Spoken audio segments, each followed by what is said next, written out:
Cancer. Welcome to Pandora Astrology's monthly horoscope for February of 2020.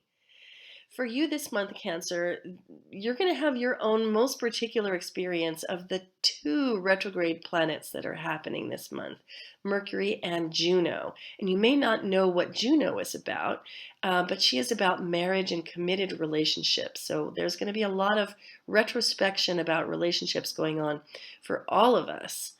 And Julia has so much more to say about it. Hey, Julia, what's up with Juno for Cancer this month? Oh, good question, Jamie. So, Cancer, there's a strong relationship theme this month, and the asteroid Juno represents one side of us when we're in relationships. So, a lot of people into astrology are familiar with Venus, which is usually what people think of in terms of relationship planets, and that's totally true, but Venus represents one side of us in relationship while Juno represents the other. So, Venus is the side of us that falls in love, that kind of shows us how we express our feelings of affection and pleasure, where Juno shows us more about what our long-term relationship needs are, which is a little bit different. And this is particularly important this month because that asteroid is going retrograde. And it's also Valentine's Day this month too. So yeah, like I said, relationships are a big theme. So when any planet or asteroid goes retrograde, it's a time of reevaluation. It's a time of review and kind of going over the themes in which whatever that planet or asteroid represents. So again, Juno, that's long-term relationship needs. So first I'll begin with Venus, and then we'll talk about the dynamic between the two. So Cancer, Venus enters your 10th house on February 7th, and that's a work house. It's the house of career. So wherever we have Venus is where we find pleasure. So you could be really getting along well with those people that you work with this month, and even gaining the favor of your superiors at work too. Now, Juno is going retrograde in your 4th house of family and home. And that's a very, very important house for you, Cancer, because Cancer is the sign of family and home too. So this means that you might be reviewing your long-term partnership needs in the context of the domestic sphere.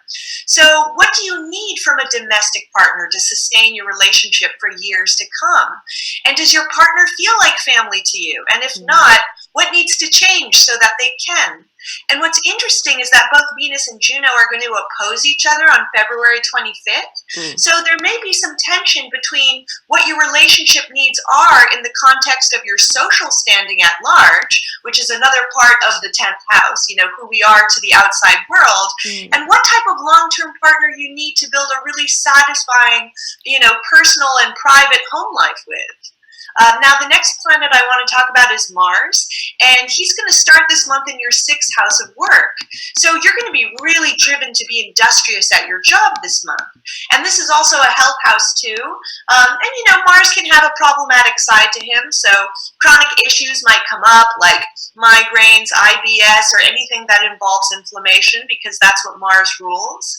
And then Mars enters your 7th house of partnership on February 16th, where you're going to be putting your energy into your partnerships. So you might be involved in a project with your partner where you two are like working together and, you know, building that Mars energy towards something, but also be a little cautious because this can also be a conflict-prone transit with a partner too.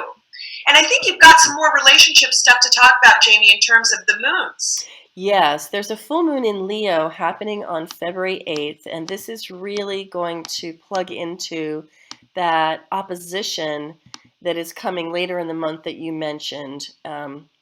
So that full moon happens pretty much the day after Venus moves into Aries.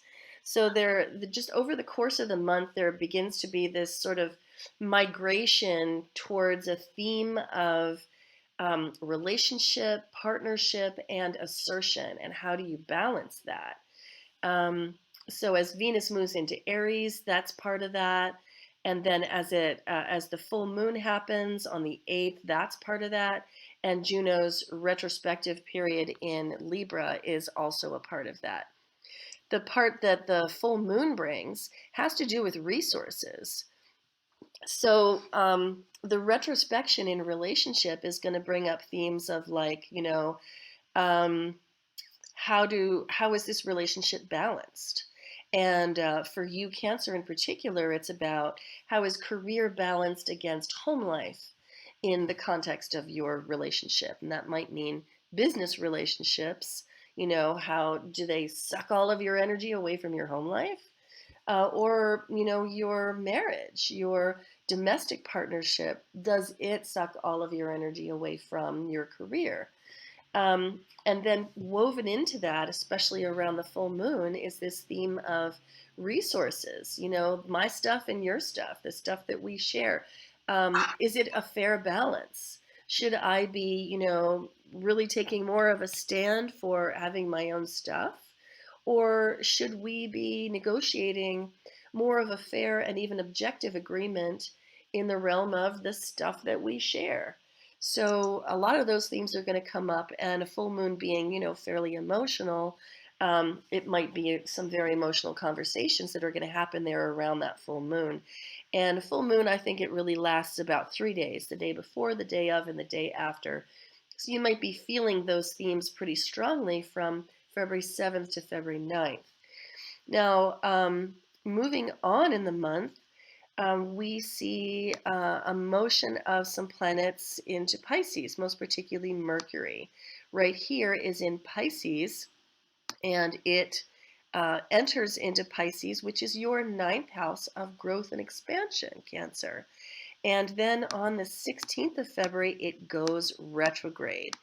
Mercury retrograde is something that a lot of astrologers like to scream about, but it's not something to really even be nervous of, especially if you know how to handle it. So, and you can find out so much more about this when you check the link in the YouTube description below this video, all about Mercury. I have a really great webpage set up that explains Mercury retrograde and really demystifies it.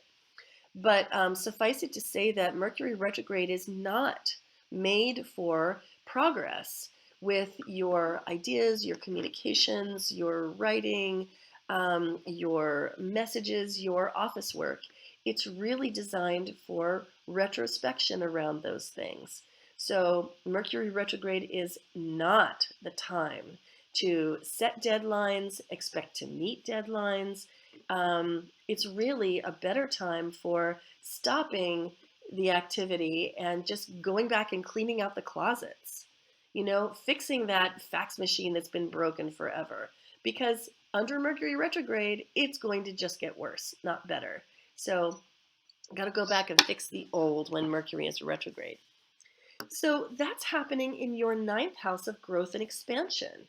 So it's quite possible that what you need to fix is your greater worldview, your perspective on life itself, and the beliefs and the belief system that helps you to find meaning in your life and be happy.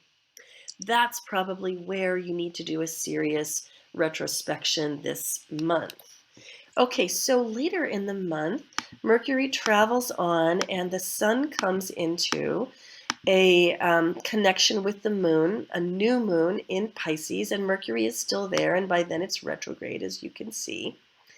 And this new moon in Pisces is going to really shift the mood from the Aquarian mood of the earlier part of the month, which is more light, more bright, much more cerebral and cool and distant, to a more Piscean mood, which is more dreamy and imaginative.